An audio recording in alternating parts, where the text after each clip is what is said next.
요즘은 속도를 빨리 해야 되나 늦게 해야 되나 그게 예. 같이 이렇게 모였어도 속도가 다 틀려요. 우리 홍봉철 장로님 속도하고 또 다른 분들 속도하고 장로님이 꽤 빠른 편이에요 이게. 근데 이제 우리 김은선 집사님은 중간, 이제 좀 연세 드신 분들은 좀 느려요 이렇게요. 그래서 어느 속도에 맞춰야 되나, 어떻게 맞추면 좋을 것 같아요? 뒤처지지도 않고 또 앞서지도 않는 이 속도에 맞추면 될 것 같아요. 그게 야곱이 그랬었잖아요. 야곱이 너무 이렇게 과하게 몰아가지고 양떼가 상하지도 않으면서 너무 또 늦게 몰아가지고 뒤처지지도 않게.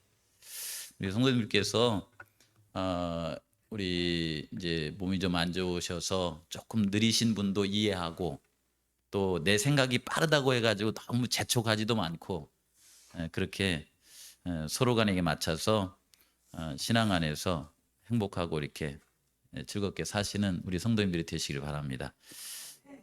제가 이제 이런 생각을 왜 하게 되냐면은 저희 집에 속도를 아주 느리게 사시는 분이 한 분 오셨잖아요. 밥도 조금 드시고, 그렇죠. 난 빨리 하면은 이제 저는 답답한데 그분은 엄청 힘들어요 이렇게. 그래서 화장실도 한 걸음 떼는 것이 굉장히 힘들어요. 근데 그렇게라도 이렇게 사셔야 돼요. 그렇게 해서 하나님을 만나고 또 남은 삶 동안에 그 예수님 안에서 영생의 확신을 갖고 사시는 것이 이런 거구나는 생각이 들어서, 오늘은 사실은 전국적으로 종교 자유에 대한 강조를 하는 안식이래요.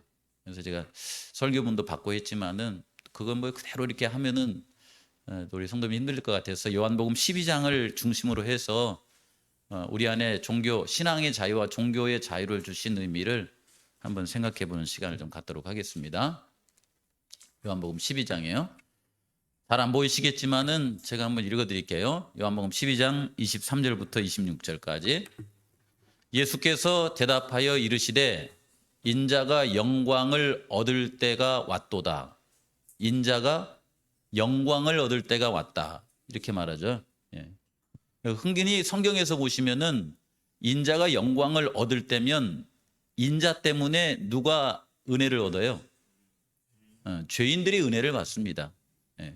특별히 이제 이 우주 가운데서 죄는 하늘에서 시작됐지만은 죄의 세상이 된 건 어디밖에 없어요?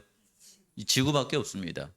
그래서 이 지구에서 하나님의 뜻을 드러냄으로 말미암아 지구에 있는 사람들도 이 은혜를 받고, 하늘에 있는 거민들과 천사들도 하나님의 그 품성을 잘 알 수 있도록 이 땅에서 구속의 경륜이 이제 이렇게 벌어지는 거거든요.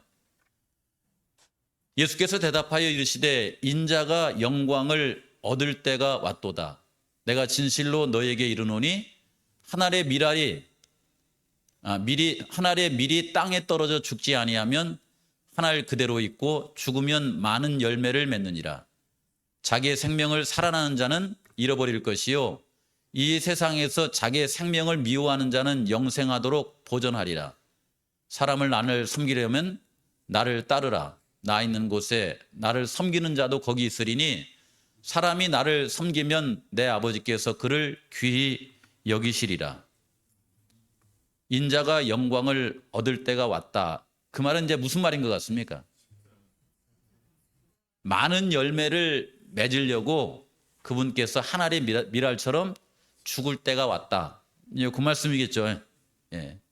이제 그분의 죽으심으로 많은 열매가 맺는데, 맺어진 열매들은 그분께서 앞서가신 그분의 길을 따를 때에 축복이 있을 거다라고 하는 말씀이고, 그분의 길을 따르는 사람들을 하나님은 귀히 여기셔서 예수님 재림할 때에 함께 살아갈 수 있도록 하신다는 말씀이 함축되어 있는 거예요. 이게.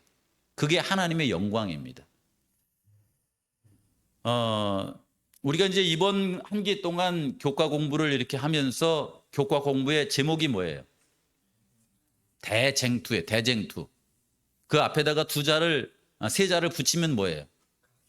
선악간의 대쟁투. 또 다른 말은 뭐 이렇게 각 시대의 대쟁투, 선악간의 대쟁투, 각 시대의 대쟁투, 대쟁투에 관한 말씀을 공부하시는데 이 대쟁투가 진행되는 동안에 하나님께서 하시는 일이 뭐예요? 하나님께서 하시는 일이 하나님의 나라를 세워가시는 거예요. 그렇죠? 하나님의 나라. 이게 이제 끝나고 나면은 하나님께서 아버지 하나님을 통해서 예수님께서 받으신 하나님의 나라를 누구한테 주냐면 이 각 시대의 대쟁투, 선악간의 대쟁투에서 승리한 백성들에게 그 나라를 주는 거예요. 그게 다니엘서 7장에 나와 있잖아요. 나라를 성도들에게 주겠다 이렇게 말씀하시지 않습니까? 대쟁투. 이 대쟁투를 이렇게 살아가시면서 신앙의 자유 측면에 이렇게 생각하실 때에 지난주는 또 이렇게 장애인의 날이라고 해가지고 장애인에 관한 이제 설교의 말씀을 이제 다른 교회에서는 해드렸었어요. 근데 우리 성도님들께서 장애인의 날, 종교 자유의 날 이런 걸 하면서 자칫하면 이렇게 오해할 수 있는 소지의 것이 있어요. 그게 뭐냐면 신앙의 자유는 외부에서 나에게 주는 겁니까? 아니면 하나님께서 우리 내부에 주는 겁니까? 물론 외부의 것도 있어요. 이번 한 주 동안 교과 공부를 해보니까 이 종교 개혁을 했던 왈도파들이나 왈덴스인들이나 또 위클립 이런 후스 제롬 이런 사람들은 당시에 외부적인 이 종교의 외압이 있었잖아요. 종교의 암흑 시대를 걸어가면서 외부적인 것도 있습니다. 그러나 더 중요한 것이 뭐예요? 내부적인 거예요. 그들은 종교의 암흑 시대를 살아가면서도 종교의 자유를 누리고 살았어요? 못 누리고 살았어요? 누리고 살았어요. 산간벽지에서 하나님의 말씀을 읽고 그 말씀대로 순종하며 살아가며 누구가 이렇게 자신들의 목숨을 해야 할지라도 하나님의 말씀을 순종하며 살아갈 수 있는 그런 길을 걸어갔다라고 하는 것입니다. 그래서 이 외부적인 문제와 내부적인 이런 문제가 있는데 우리가 이제 재림 성도로서 다니엘서 2장, 다니엘서 7장, 8장, 9장 세상에 일어날 역사, 예언에 관한 이 말씀을 이렇게 공부해 내려갈 때에 다니엘서에 보시면 하나님께서 세우실 나라에 대한 말씀을 해줍니다. 세상 역사에 관한 것은 금은동철 이렇게 해가지고 금은동철에서 발끝에 있는 철과 진흙이 섞여 있는 나라에 대해서 얘기하면서 세상 역사에 관한 얘기를 해줘요.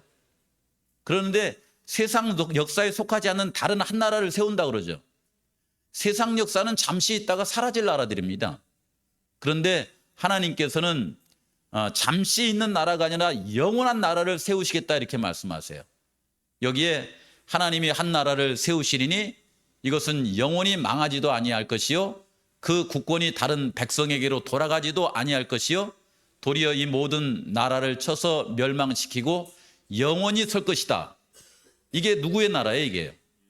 이게 하나님의 나라예요. 예수님께서 세우실 나라예요. 이 나라의 백성으로 누구를 이렇게 부르시는 거예요? 이 나라에 영원히 망하지도 않고 영원히 죽지도 아니할 이 나라의 백성으로 누구를 부르는 거예요? 여러분들을 부르는 거 아닙니까? 그렇죠. 그리스도의 피로 말미암아 죄사함을 받고 그분을 영접함으로 하나님의 자녀가 된 하나님의 백성 된 사람들을 이 나라에 세우셔서 영원히 살도록 하는 요 나라. 이 나라를 하나님께서 세우시겠다. 다니엘서 2장은 딱 두 가지만 얘기하더라고요. 세상 나라, 하나님의 나라. 첫째는 뭐예요? 세상 나라. 우리가 살고 있는 요 세상 나라. 그 다음에 무슨 나라예요? 하나님의 나라. 세상 나라가 지나고 나면 무슨 나라가 와요? 하나님의 나라가 와요. 요 두 개만 얘기해요. 아주 간단하죠. 그렇죠. 예. 그런데 우리가 이 땅에 살아가면서 영원한 나라인 하나님의 나라가 오기 전에 우리의 삶 가운데 선악간의 대쟁투 가운데서 일어나는 여러 환난과 어려움의 시간을 살아가야 안 살아가요? 그 얘기를 다니엘서 7장, 8장, 그 다음에 11장, 12장 이렇게 하는 거예요. 예수님이 이 땅에 오시기 전, 이 세상이 끝나고 예수님 재림하시기 전 요 시간대, 이 시간, 예수님이 하늘로 승천하시고 한 2000년 동안 요 시간에 일어날 일들에 대해서 다니엘서 7장, 8장, 그 다음에 11장, 12장 이렇게 쭉 써놓는 거예요. 요것을 더 자세히 하게 써놓는 것이 어디냐면은 요한계시록 2장, 3장, 6장, 7, 8장, 거기에 오면은 일곱 시대로 구분해 가지고 그 시대에 일어날 역사들을 자세하게 써놓은 거예요. 우리는 지금 그 시대에 어디에 속해 있냐면 마지막 끝자락에 속해 있어요. 머지않아 영원한 나라를 이 땅에 세우시기 위해서 예수님께서 재림하실 것이라고 하는 그 예언이 이루어지기 전 시대를 우리가 살아가고 있다라고 하는 것입니다. 그때가 되면은 어떤 일이 벌어지냐면요, 요런 이게 선악간에 이게 싸움을 이렇게 살아가시다가 다니엘서 12장에 있는 말씀이 이루어질 거예요. 그때에 내 민족을 호위하는 큰 군주 미가엘이 일어날 것이요, 또 뭐가 있을 거라고 그래요? 환란이 있을 거라고 그래요. 이는 개국 이래로 그때까지 없던 환란일 것이라고 하는 거 보니까 큰 환란일 것임에 분명하죠. 그러나 보시면은 예수님이 이 땅에 오셨다가 하늘 승천 이후에 환란이 없던 시대는 있어요, 없어요? 없어요. 오늘날도 우리에게 환란이 있어요, 없어요? 많은 사람들은 외부적인 환란만 생각하니까 오늘날 환란이 없다고 생각해요. 오히려 외부적인 환란이 있을 때에 성도들은 굳게 섰었습니다. 그러나 이제 마귀가 작전을 바꿨어요. 잘 먹고 잘 살고 재미있게 사는 그런 세상을 만들어가지고 이런 세상 가운데 너희들 신앙 마음대로 가져라. 이렇게 하다 보니까 이 성도들이 거기에 휩쓸려가지고 마음 가운데 세상을 담고 이기심, 교만함, 탐욕을 같이 부리면서도 세상도 이렇게 차지하고 하나님도 이렇게 섬기면서 살려고 하는 마음 때문에 마음속에 하나님의 나라가 잘 서지 못하도록 그런 형태로 우리 영혼을 괴롭히는 거예요. 우리 성도님께 살아가다 보시면은 세상에 살아가면서 내 마음대로 이루어진다고 해서 내 마음 가운데 평안이 있습니까? 그렇지 않습니다. 내 마음대로 돈을 얻고 내 마음대로 잘 되고 내 마음대로 직장 가고 그러면서 신앙이 없으면요, 마치 솔로몬처럼 시간이 지나면서 인생이 허무하구나. 실제로 어느 분이 이렇게 얘기하는데요, 세상에서 잘 되는 사람들의 이 직업군이 어디냐면은 사자 그룹이에요. 사자 그룹. 예를 들어서 변호사, 그 다음에 의사, 목사는 거기 속하지 않아요. 보사. 근데 신기한 것이 뭐냐면은 살아가면서 인생이 너무 허무해가지고서 삶의 만족도가 없어서 행복하지 않다라고 하는 그룹에 있는 사람이 어떤 그룹에 있는 사람인지 아세요? 사자 그룹이래요. 사자 그룹. 신기하죠? 그리고 실제로 자살을 선택하는 그룹도 어디에 많은 줄 아세요? 거기 그룹이래요. 실제로 매일을 살아가시면서요, 집안에 있는 이렇게 연로하신 부모님을 모시고 그 다음에 우리 자녀들을 먹여 살리고 하는 노동자층에서는 마음 가운데 허무함을 느낄 틈이 있어요, 없어요? 실제로 별로 없습니다. 오히려 땀 흘려서 일하면서 그 가족의 소중함, 가족의 사랑함을 느끼며 살아가는 거거든요, 이것이요. 우리가 알지 못하는 그런 환난, 이런 것이 있는데 그때에 내 백성 중에 책에 기록된 모든 자가 구원을 받을 거라고 그랬는데 이 환난의 끝자락에 온다는 것입니다. 끝이 오면은 하나님의 생명책에 기록된 백성들이 구원을 얻을 날이 온다라고 하는 거예요. 그때가 되면은 땅의 티끌 가운데서 자는 자 중에 많은 사람이 깨어난다는 말은 무슨 말이에요? 부활한다는 말이에요. 부활한. 죽었다가 부활한다는 말입니다. 이 재림 성도들은 보니까요, 요한복음이나 또 요한 1, 2, 3서 이런 말씀, 또 이렇게 바울서시 이런 말씀들을 자주 이렇게 보셔가지고 하나님께서 우리를 어떤 방식으로 구원하시는지를 잘 깨닫고 사셔야 됩니다. 잘 깨닫고 사셔야 돼요. 그래서 괜히 이렇게 교회 와가지고 목사님들께서 하나님 믿으면은 건강하시고 하나님 믿으면은 부자가 되고 하나님 믿으면은 장수할 겁니다. 요 말에 속지 마세요. 속지 마. 부자가 되고 그 다음에 자녀들이 잘 되고 장수하는 것도 좋아요, 안 좋아요? 그것도 이 세상에서 누리는 분복입니다. 그것도요. 그러나 그것은 얻고 믿음은 잃어버린 것은 복이 아니에요. 그건 복이 아니에요. 그것은요. 하나님께서 우리에게 주시고자 하는 것은 아플지라도 예수님 만나서 영생의 소망을 갖는 것이고요. 집안이 망할지라도 재산을 잃어버릴지라도 하나님의 말씀 가운데 순종하며 성령의 열매를 맺는 가운데 영생의 소망을 갖고 사는 겁니다. 그게 하나님께서 본래 원하는 거예요. 예. 그래야만 이 재림교회가 이 시대에 무엇인가를 말할 수 있는가가 확신이 서게 돼 있거든요. 예를 들어서 우리가 살아가면서 아무것 가진 것 없이 초가 삼간에 살지라도 부인과 남편이 같이 아침에 일어나가지고 머리를 맞대고 함께 예배 보면서 주님의 이 땅에 재림하심과 복음 전함을 위해서 기도할 수 있는 가정이라고 하면 그 가정 복 받은 가정입니까? 그 가정은 복 받은 가정입니다. 때로는요, 이 세상을 이렇게 살아가면서 여러 사람이 걸리는 질병 나도 걸릴 수 있어요, 없어요? 아까 우리 최강수 집사님이 말하는 여수 요양병 얘기를 했는데, 여수 요양병원에 암 환자로 와가지고 거기 이게 투병하시는 분들 가운데 재림교인은 아무도 없을까요? 제가 알기로는 태반이 재림교인이에요. 태반이 재림교인이에요. 재림교에서 운영하는 요양원에 일반 사람들도 가지만은 반절 이상이 어느 교회 다니는 사람들이에요. 재림교회 다니는 사람들이에요. 재림교회. 근데 흥미롭게도 그곳에 가면 이분들이 신앙이 새로워지는 거예요. 그곳에 가가지고 몸의 건강을 회복한 사람도 있지만은 거기서 생을 마치는 사람도 있어요, 없어요? 있어요. 예.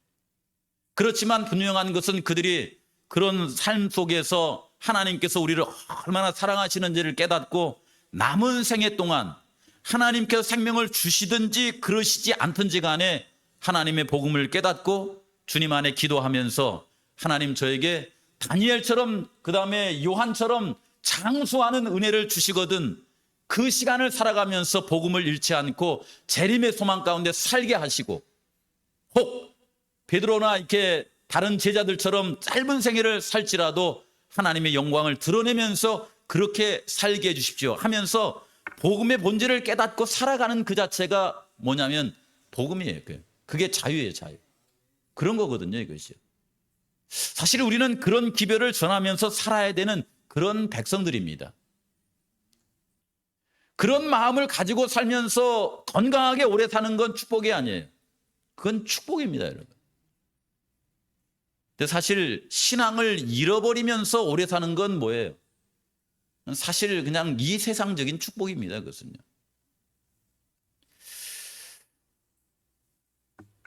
하나님께서 이러한 환난 가운데 우리에게 주실 영원한 복을 생각하시면서 다니엘서를 보시면요, 다니엘서가 이제 1장, 2장부터 12장까지 있는데 다니엘서에게 이렇게 심장처럼 이렇게 쿵쿵쿵 이게 뛰는 이 성경이 어딘지 아십니까? 혹시요? 영원한 재림의 소망을 이루도록 하신 이 근원지가 되는 하나님의 심장과 같은 그런 말씀이 있는 곳이 어딘지 아세요? 다니엘서에서요? 우리 교인들은 가만히 보시면은 2장, 7장, 8장, 11장, 12장은 관심이 되게 많아요. 근데 일반적인 개신교인들은 여기 잘 몰라요. 어디를 잘 아시는지 아세요? 다니엘서 9장을 잘 알아요. 9장. 9장에는 누가 나오냐면은 우리를 위해서 십자가를 지실 예수님 얘기가 나와요. 그거가요. 실제로 다니엘도 역사를, 예언을 그가 이게 보면서 많은 고민을 했었지만은 다니엘서 9장의 예언을 알고서 뒤로 발랑 쓰러졌습니다. 왜 그러냐면요, 이 세상 역사가 진행되는 동안에 죽을 수밖에 없는 우리를 위해서 누가 죽었다는 내용이에요. 예수님이 돌아가셨다는 내용이 다니엘서 9장에 나와 있어요. 이게 다니엘서 9장에. 그래서 이 다니엘서 9장에 이런 긴 말씀이 있어요. 이 긴 말씀, 70일에 관한 예언을 하면서 마지막 한 일회가 이렇게 닥칠 때에, 한 일회 7주일과 그 다음에 62주일이 지난 다음에 마지막 한 일회가 이렇게 남아있은 그때에 빨간 글씨로 보면은 기름 부음을 받은 자 곧 왕이 일어난다고 나와 있어요. 이분이 누구예요? 이분이 예수님 얘기입니다. 예수님 얘기예요. 그렇죠. 그 다음에 26절에 보면 62일의 후에 기름 부음을 받은 자가 뭐 한다고 그래요? 끊어진다는 말이 무슨 말이에요? 죽는다는 말이에요. 죽는다는 말. 이게 누구 때문에 죽는 거예요? 이게요. 죄인들 때문에, 우리 때문에 죽는다라고 하는 그 말을 한 거예요. 다니엘이 이 계시를 봤을 때는 이 뜻이 뭔가 정확하게 알 수는 없지만은 이 말씀의 그 예언을 이렇게 그가 이렇게 받으면서 끊어져 없어지는 이분이 누구라고 이렇게 마음속에 생각했을까요? 메시아, 예수 그리스도라고 생각했기 때문에 그냥 졸도를 한 거예요. 그렇지 않아요? 나를 위해서 하나님께서 이 땅에 오셔서 육신을 쓰시고 오신 다음에 그분이 많은 열매를 맺기 위해서 하나님의 밀알이 땅에 떨어져서 죽는다라고 하는 거예요. 죽는다. 이 얘기를 하신 겁니다. 27절에 보시면은 그가 누구냐면 기름 부음을 받은 자가, 이게 다른 말로 뭐예요? 메시아. 또 다른 말로 뭐예요? 그리스도.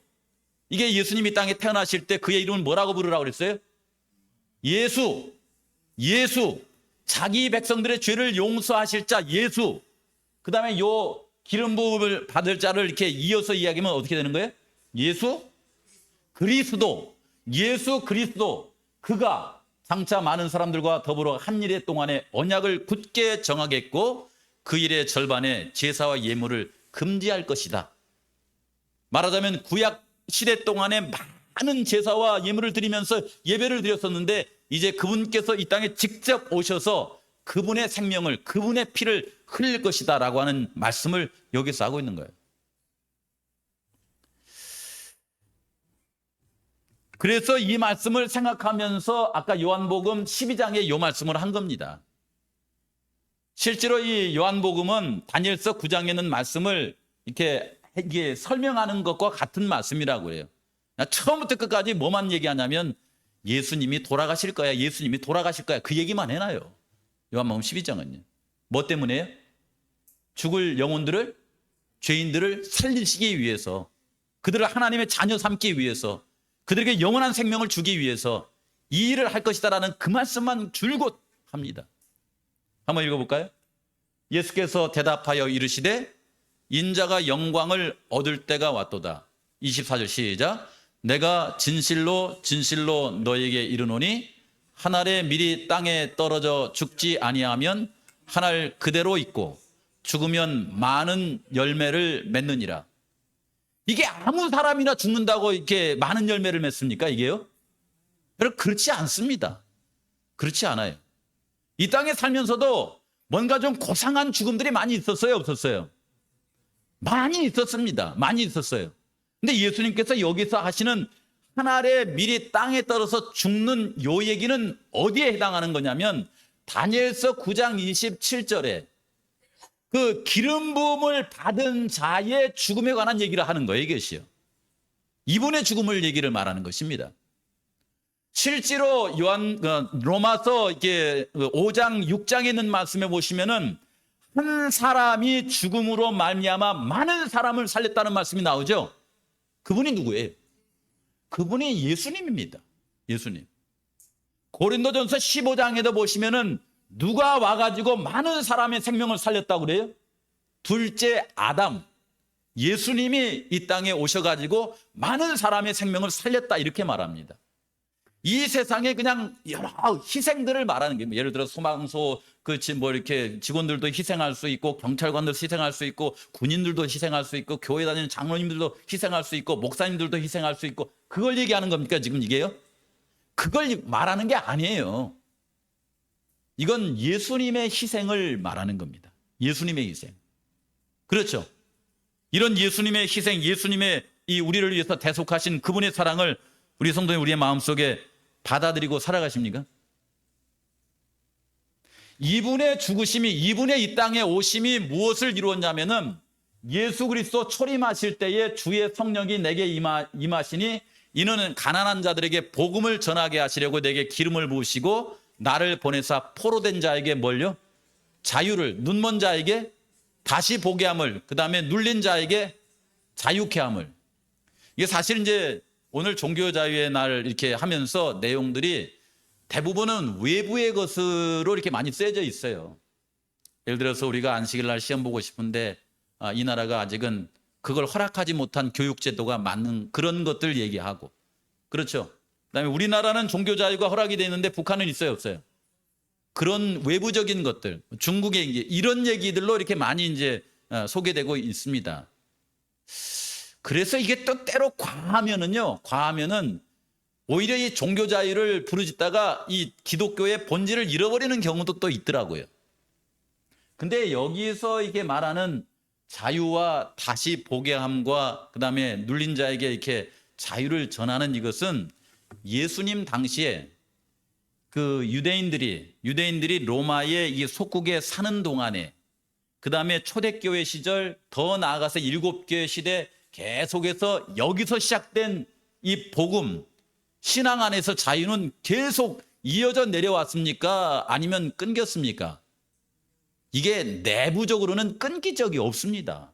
내부적으로는요. 우리 성도님들 살아가시면서 누구 때문에 사랑하지 못하겠어요? 누구 때문에 용서하지 못하겠어요? 그것은 누구 때문에 자체라는 것이 자체가 외부적인 거예요? 내부적인 거예요? 내부적인 겁니다. 그건 내부적인 거예요. 그러나 하나님께서는 하나님의 나라를 어디에 세운다고 그랬어요? 너희 마음에 세운다고 그랬어요. 마음에. 쉽게 말하자면은 당신 때문에 내 안에 하나님의 나라가 임하지 못하는 그런 일은 사실은 성경적으로 보면 없다는 것입니다. 오히려 어떤 말씀을 하냐면은 네가 원수를 위하여서 핍박을 받을 때에 뭐 하라고 그래요? 기뻐하라고 그래. 기뻐하라고. 왜냐하면 상대는 나를 그 원수처럼 여기면서 핍박할지는 몰라도 그러함에도 불구하고 상대를 사랑하고 용서할 수 있는 자유는 우리 안에 있어요, 없어요? 있다는 것입니다. 그 얘기를 더 먼저 생각을 해보시면 좋겠더라고요. 이게 적어도 이제 재림신앙을 하면서 오늘 우리나라처럼 종교자유가 어느 정도 허락된 나라에 사는 우리 성도들에게 있어서는 그렇습니다. 그래야만 본질을 이렇게 다가갈 수 있거든요. 다른 여러 외부의 것들을 핑계대는 것 때문에 내가 신앙을 못하겠다, 이것은 예수님 만나지 못한 겁니다. 오히려 내 안에 예수님을 만난 사람들은요, 스데반처럼 바울처럼 베드로처럼 외부의 압력 속에서도 자신의 생명을 주님께 드리면서 그들에게 복음을 증거했고 그들에게 복음의 정신을 드러내고 살았던 것을 우리는 보게 됩니다. 그래서 이런 사람들에게 예수님께서 초림을 통하여서 이런 삶을 살도록 그렇게 하셨고, 그렇게 살아가는 사람들에게 약속하는 것이 뭐냐면 예수님의 재림이에요. 예수님의 재림. 예수님의 재림은 대한민국에도 오지만은 예수님의 재림은 북한에도 올까요? 예수님의 재림은 건강한 사람에게도 오지만 예수님의 재림은 건강이 좀 이렇게 힘든 사람에게도 올까요? 옵니다. 누구에게나 옵니다. 이것은요. 예수님의 재림 때에 하나님께서 약속하신 것은 뭐냐면은 그리스도 안에서, 복음 안에서 사는 사람들에게 내가 거처를 예비하면 너희들에게 다시 와서 나 있는 곳에 너희들이 있게 해주겠다라고 하는 말씀을 우리에게 분명하게 해줍니다. 이게 재림에 관한 거죠. 초림, 재림이 있는데 재림 성도들은 초림, 재림에서 끝납니까? 아니면 또 다른 역사가 있습니까? 또 다른 역사가 있습니까? 실제로 다니엘서 2장에 영원한 나라를 이 땅에 세우겠다고 하는데 영원한 나라를 언제 세워야 하나님이요? 1000년 후에 세웁니다. 그걸요. 1000년 후에. 그래서 예수님이 세 번째 오시는 그날에야 우리 성도님들께서 완전한, 이게 말하자면 악의 세력이 없는 완전한 자유의 외부적 내부적 환경 속에 놓이게 돼요. 이때가 돼요. 이 전에는 과정입니다. 과정. 그렇죠. 여기 있는 말씀 봐보세요. 계시록 21장 3절에서 5절에 있는 말씀 가운데 우리가 그렇게 고민하는 문제들에 대한 답을 줍니다. 예수님 믿으면 울 일 없어집니까? 예수님 믿으면 가슴 아플 일 없어집니까? 예수님 믿으면 병든 일 없습니까? 예수님 믿으면 우리 가정 안에 죽는 일 없습니까? 있더라고요, 보니까. 특히 여기서 말하고 있는 저는 우리 성도들에게 자주 말하잖아요. 저희 부모님 여기 와 계시잖아요. 지금 두 분 다 우리 강장로님이 이제 오셔가지고 좀 도와주시고 계시는데, 장로님이 눈에 보고, 장로님이 들어올 때 눈하고 밖에 나가실 때 눈이 달라요. 아이고 어쩌냐, 나가시면서 그런 것 같았고, 저 어쩌냐. 왜냐하면 두 분이 연세만 드신 것이 아니라 몸도 이제 노쇠했잖아요. 이 노쇠하고 병듦을 피할 수 있습니까? 피할 수 있어요. 제가 그냥 철야 기도하고 그 다음에 새벽 기도하고 하나님께 간절히 매달리면은 저희 아버지가 30대처럼 바뀔 수 있을까요? 저희 어머니가 20대 처녀처럼 바뀔 수 있을까요?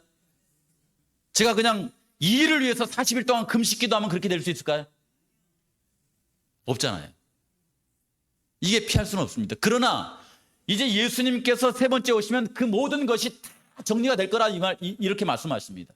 그분이 세 번째 오시면 늙는 것 해결됩니까? 영원히 늙지 않습니다. 죽는 것 해결됩니까? 영원히 사망 없습니다. 마음의 아픈 일 해결됩니까? 아픔 없어집니다. 여기 그렇게 말씀하시잖아요. 이렇게요. 그렇죠. 이 땅에 죄로 인하여서 이 땅에 생겼던 모든 일들이 처음 것들이 다 지나간 일로 될 것이다. 이렇게 말씀하십니다. 그렇게 말씀하시죠.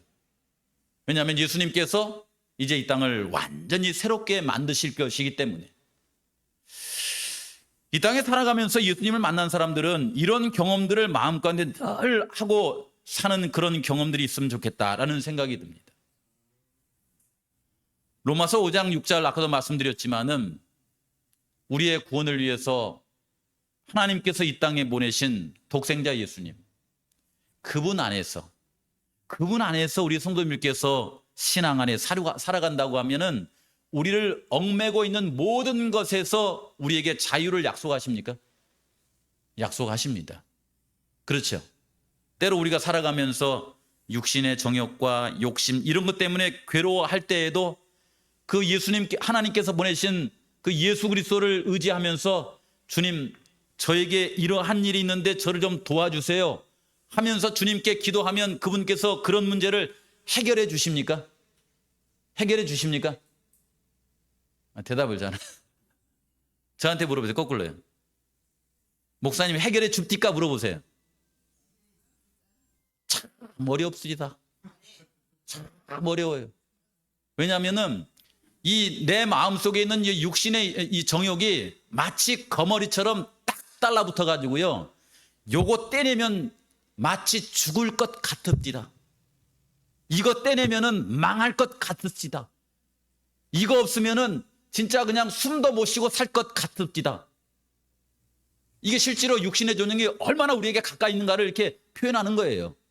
그러나 그때에 예수님이 그랬잖아요. 자기를 부인하고 자기 십자가를 지고 나를 따르라고요. 주님이 십자가에 지신 걸 생각하면서 주님 마음속에 받아들이고 내 속의 죄는 십자가에 죽은 것으로 받아들이고 주님을 따르겠습니다. 한번 놔보겠습니다. 그렇게 놔도 살아요, 못 살아요? 사라집디다. 이게 그런 거잖아요. 이게 예수님 때문에 내가 누군가를 용서 못할 것 같았는데 용서해 보니까 그래도 사라집디다. 사랑하니까 사라집디다. 이런 경험이 누구의 경험이에요? 이게 그리스도인들의 경험입니다. 쉽지 않지만 예수님을 통해서, 성령님을 통해서 이런 경험을 하며 살아가는 사람들이 누구냐면 하나님의 백성들입니다. 제 마음속에 바라기는 우리 성도님들이 그런 삶을 살아가게 되시기를 주의 이름으로 간절히 소원합니다. 어차피 우리 성도님들요, 예수님 믿고 교회 나오셨으면요, 세상에 살 때도 그랬었지만은 예수님 믿고 교회 나오면은 늘 뭐 해야 되냐면은 씨름해야 돼요. 씨름하지 않는 인생은 없습니다, 여러분. 여기 보시니까 침례 요한 때부터 지금까지 천국은 뭐 한다고 그래요? 요한 때까지뿐만 아니라 언제까지 침노를 당해 이것이요? 예수님 재림할 때까지 이것은 있습니다. 있어요. 여기 지금 온전하게 이렇게 선 것 같지만은 요분들 이렇게 뺏어나기 위해서 애써요, 안 써요, 사단이? 애씁니다. 애써요. 그냥 때로 왔다 갔다 해요. 한 번은 예수님 믿는다고 했다가 한 번은 하나님이 이게 뭐 하나님 믿어보니까 예수님 와봐야 알지. 이랬다가 왔다 갔다 해야 안 해요. 하는 게 우리의 삶이에요. 솔직히 말해서요. 그렇죠. 이게 뭐냐면은 영적인 세력 가운데 이 사단의 세력과 하나님께서 이렇게 계속 밀고 당기고 하면서 하나님은 복음을 통하여 주의 백성들을 부르고 사단은 그의 이 이론을 통하여서 하나님의 백성들을 자기한테 뺏어가고 하는 일들이 늘 일어나요. 이것이요. 우리 가운데. 천국은 침노하는 자의 것이라고. 하나님께서는 어떻게든지 우리 성도님들을 하나님의 나라에 세우려고 그렇게 하시는데 여기 요한복음 12장에 있는 말씀해 보세요. 하늘의 밀알이 땅에 떨어져서 죽음으로 말미암아 이제 이 많은 열매로 거듭난 이분들이 누구냐면 그리스도를 마음 가운데 모시고 산 사람들입니다. 실제로 아까 이 앞에 있는 그 성경절은요, 하늘의 밀알이 떨어져 많은 열매를 맺는다는 것은 세상의 얘기가 아니에요. 예수님 죽으심으로 말미암아 거듭난 하나님의 백성들 얘기입니다. 그게요. 그렇죠. 이제 하나님의 백성들에 대한 얘기를 합니다. 이 얘기는 하나님의 백성들에 대한 얘기예요. 이게요. 예수님은 이제 그 앞절에 있는 이야기고 자기의 생명을 사랑하는 자는 잃어버릴 것이요. 이 세상에서 자기의 생명을 미워하는 자는 영생하도록 보존하리라. 그분이 나를 따라오라고 하잖아요. 자기 십자가를 지고 그분을 따르라고 하잖아요. 그 얘기하고 계시는 겁니다. 사람이 나를 섬기려면 나를 따르라. 나 있는 곳에 나를 섬기는 자도 거기 있으리니. 이게 예수님 안에서 은혜의 왕국의 백성이 되어 살아가기도 하고 예수님 재림하실 때에 영광의 나라에 서기도 하고 거기 있을 거라는 것입니다. 사람이 나를 섬기면 내 아버지께서 그를 어떻게 여긴다고 그래요? 귀히 여기시라. 이 말은 뭐냐면 예수님께서 섬기고 희생하던 그 길을 통하여서 많은 열매를 맺은 것처럼 마음속에 예수 그리스도를 모시고 살아가는 사람들이 예수님이 걸어가신 그 길을 섬기면서 희생하면서 걸어가면서 또 다른 영혼들을 구원하여서 하나님께 드리는 그 사람들을 향하여서 뭐라고 하냐면 그들은 하나님께 참 귀한 사람들이다. 이런 말을 하는 것입니다. 이게 누구에 대한 얘기예요? 그러니까요. 누구에 대한 얘기냐면 우리 성도님들에 대한 얘기입니다. 우리 성도님들이 이런 삶을 주님 안에서 살아가시는 귀한 삶을 살아가게 되시기를 제 마음속에 간절히 바라요. 자, 이제 오늘 종교 자유에 관한 얘기니까 한번 또 이제 실제적인 얘기를 이제 해볼게요. 요까지 얘기했으니까. 우리 성도님들을 살아가시면서 이제 우리가 뭐 시험 보기도 힘들고 막 이런 거 생각하시잖아요. 뭐 안식일날 요즘 뭐 솔직히 말해 본인만 결심하면은 안식일날 교회 나오는 것 때문에 이렇게 우리를 이렇게 방해하는 것들이 많이 있어요, 없어요? 따지고 보면 없습니다. 따지고 보면. 근데 많이 방해를 받고 있어요, 안 받고 있어요? 받고 있죠. 그게 왜 그러냐면 어느 말에 보면 그래요. 너가 중하게 생각하는 게 뭐냐 이렇게 물어봐요. 네가 중요하게 생각하는 게 뭐냐. 예. 하나님께서 주신 복음과 은혜냐, 하나님의 말씀이냐, 아니면 세상이냐, 이걸 물어보는 거예요. 양쪽에서요. 여러분, 예수님께서 재림하시기 전에 이 세상의 말세의 징조 가운데 가장 명확하게 나타난 징조가 뭔지 아십니까? 많은 사람들은 외부적인 징조를 생각해요. 그래서 뭐 바다가 썩어가고 있습니다. 지진이 일어나고 있습니다. 그다음에 뭐 핵전쟁이 일어날 것입니다. 뭐 이런 기후적인 이런 외부적인 문제를 생각합니다. 근데 사실 하나님은 우리에게 내면의 변화를 위해서 십자가를 지셨고 내면의 변화를 원하십니다. 그래서 가장 큰 이 징조는 뭐냐면은 바로 요겁니다. 요거예요. 마태복음 24장에 가장 중심에 요거 있어요. 요거예요. 불법이 성함으로 불법의 세력이 막 움직여요. 그 불법이 하는 일이 뭐예요? 우리 성도님들의 마음속에 하나님을 사랑하는 마음을 없애버리는 거예요. 그거예요. 그러니까 우리 간에 이렇게 하나님을 그러니까 하나님을 사랑하고 이웃을 내 몸처럼 사랑하는 그런 마음이 없어질 때 우리는 외부적인 것만 생각하는데 외부의 세력이 하려고 하는 가장 중요한 것은 뭐냐면 우리의 내부를 변질시키는 거예요. 하나님의 사랑이 뭐 아니라 식어지리라. 요 일이 일어나는 거예요. 근데 이게 가만히 보시면 그 다음 절에 이어지는 성경절을 가만히 생각하면서 뭘 생각하냐면요. 고린도전서 13장 봐보세요. 하나님께서 우리에게 주신 사랑은 어떤 역사를 이루는가? 이거 뭐 제가 다 읽지는 않겠습니다. 고린도전서 13장 다 알잖아요. 이렇게 사랑은 오래 참고 온유하며 다 알죠. 근데 빨간 글씨로 된 거 7절에 사랑은 모든 것을 뭐 한다고 그래요? 참고 모든 것을 뭐해? 믿으며 모든 것을 마지막 모든 것을 뭐해? 견디느니라 그랬죠. 견디느라 그랬죠. 근데 마태복음 24장의 13절에 있는 말씀 가운데 보시면은 무슨 말씀이 나오냐면은 여기 나와요. 그러나 끝까지 견디는 자, 요 견디는 자가 누구예요? 끝까지 교회 나온 사람입니까? 끝까지 안식을 지킨 사람입니까? 제가 지금 앞뒤 성경책을 다 보여줬잖아요. 네, 봐보세요. 여기 뭐야? 여기 마지막 때가 되면 불법이 성함으로 뭐가 식는다고 그랬어요? 사랑이 식는다고 그랬죠. 그 다음 말씀에 뭐라고 했냐면 사랑은 뭐라고 그랬어요? 모든 것을 견딘다고 그랬죠. 사랑은 모든 것을 견디게 만드는 거예요. 사랑은 모든 것을 견디느니라. 그리고 나서 뭐라고 했냐면 끝까지 견디는 자는, 그럼 이 견디는 자는 누구예요? 사랑하는 자죠. 사랑하는 자가 견디는 거예요. 사랑하는 자가.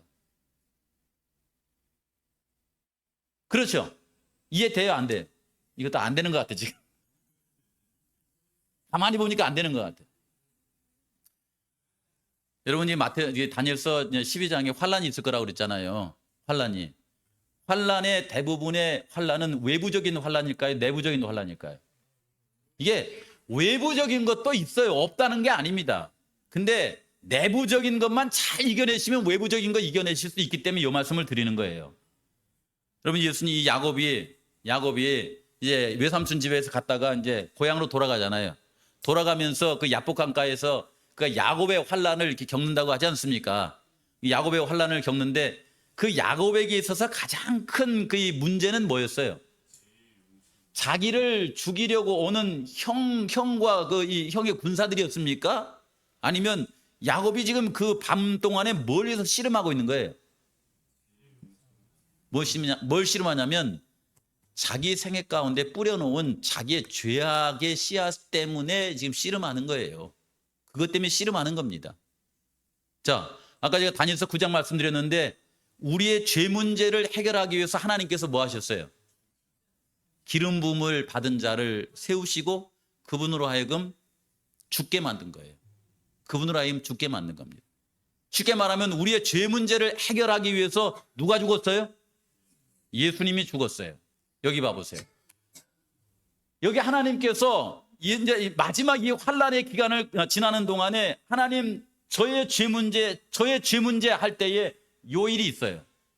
내가 다윗의 집과 예루살렘 주민에게 은총과 간구하는 심령을 부어주리니 그들이 그 찌른 바 누구를 바라봐요? 이분이 누구예요? 다니엘서 9장 용어로는 뭐예요? 누구예요? 다니엘서 9장 용어로는 기름 부음을 받은 자예요. 기름 부음을 받은 자. 이분이 죽었다라는 겁니다. 우리의 죄 때문에. 그를 바라보고 그를 위하여 애통하기를 독자를 위하여 애통하듯 하며 그를 위하여 통곡하기를 장자를 위하여 통곡하듯 하리라. 이게 뭐냐면요. 이제 이걸 실감 있게 이렇게 느끼기 위해서 이런 말씀을 잠깐 드리고 이제 마칠게요. 이 마목사가 이렇게 가만히 보면은 우리 이제 제주도 안에서 장례식이 있을 때에 서귀포 장례식이나 그다음에 그 성산 어디죠? 제주시 장례식장에 가면은 얼굴이 이렇게 침통해가지고 막 얼마나 힘들까 이런 표정이 있는 것 같아요, 없는 것 같아요? 서귀포 교회하고 제주시 교회 장례식 갈 때 그냥 장례식 간 거예요, 제가. 그냥 또 여기 이제 교회 저기 제주시니까 장례식 있으니까 가서 같이 좀 장례식을 도와주러 간 거잖아요. 근데 함께 하던 우리 성산교회 이제 한 분이 돌아가셨다 이 말이에요. 예전에 이제 우리 홍은선 장로님이랑 돌아가셨잖아요. 그때 하면 마음이 이렇게 느낌이 어때요? 이게 완전히 틀려요, 이것이요. 완전히 달라요. 이게 마음이 그냥 쓰리기도 하고 막 애리기도 하고 아이고 막 이런 생각이 들어요, 이렇게. 그렇죠. 근데 여기도 아니고 더 나아가 가지고 만약 이게 우리 가족 일이면 어떨까요? 어떤 분은요, 가족 일이면 그냥 뒤로 넘어진대요. 어떤 분은 기절을 해버린대요, 이게. 기절을. 그런가 하면 이것이 누구의 일이면, 여기 누구를 이렇게 비유했냐면 독자로 비유해서 내 자식이 죽었다 이 말이에요. 그러면 어떻게 될까요? 저는 그냥 예전 그랬잖아요. 저희 그 둘째 광현이가 저기 익산교회에서 목회할 때에 그 경기를 좀 하더라고요. 얘를 데리고 병원을 가는데 교통법규를 싹 바꿔버리고 싶더라고요, 이게요. 그냥 가는데 이게 신호등이 빨간불이 되니까 그거 그냥 깨부셔버리고 싶더라고요. 누구를 위해서? 내 아들을 위해서 법규를 바꿔버리고 싶은 생각이 들더라니까요. 저것이 그냥 막고 있다는 생각 때문에. 이게 느낌 틀리는데 나중에 우리 성도님께서요, 정말 내 죄 이렇게 할 때에 그때 하나님께서 요거 보여주실 거예요. 너의 그 죄를 위해서 나는 누구를 잃어버렸다? 독자를 잃어버렸다. 그때 마음이 너무 아파가지고 막 울음을 펑펑 흘릴 수 있는 애통하는 이 통곡하는 일이 있을 거라고 하는 것입니다. 요 얘기가. 이해되시죠? 근데 그런 경험을 하는 동안에 뭐가 터지냐면은 마지막 절에 그날에 죄와 더러움을 씻는 셈이 다윗의 족속과 예루살렘 주민을 위하여 뭐 하게 되리라? 열리라. 아, 이분께서 나의 죄를 위해서 돌아가셨구나. 나를 구원하시기 위해 돌아가셨구나. 이분의 은혜로 말미암아 하늘이 열렸구나. 이것이 쫙 열린다는 겁니다. 이 경험이 딱 되면요, 예수님 재림할 때 환란이 아무것도 아니게 돼요. 왜냐하면 그분이 나와 함께하기 때문에. 놀라지 말라, 두려워하지 말라. 이분이 이렇게 함께 하실 거기 때문에 그럴 거거든요. 이런 은혜를 우리 성도님들께서 하면서 살아가게 되시기를 주님의 여러분을 간절히 바랍니다. 그래서 오늘 하루도 하나님께서 신앙의 자유를 허락하신 주님께 감사드리면서 하나님께 영광을 돌리시기 바랍니다. 우리 다 함께 일어서셔서